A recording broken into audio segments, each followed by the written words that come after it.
जद्दारू ब्रह्ममुरुति प्रणवतनुधरं सर्ववेदान्तसारं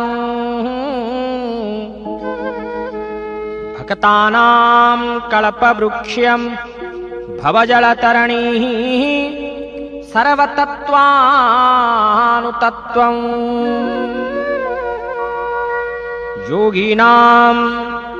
योगिनां हंसतत्त्वं हरिहरनिमित्तं श्रीपतिर्वैष्णवानां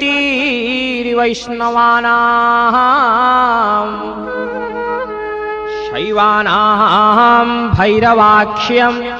पशुपतिरिति जासाग्रतत्त्वो च शक्तिः बौधानां बुद्धरूपं वृषभजतिवरम्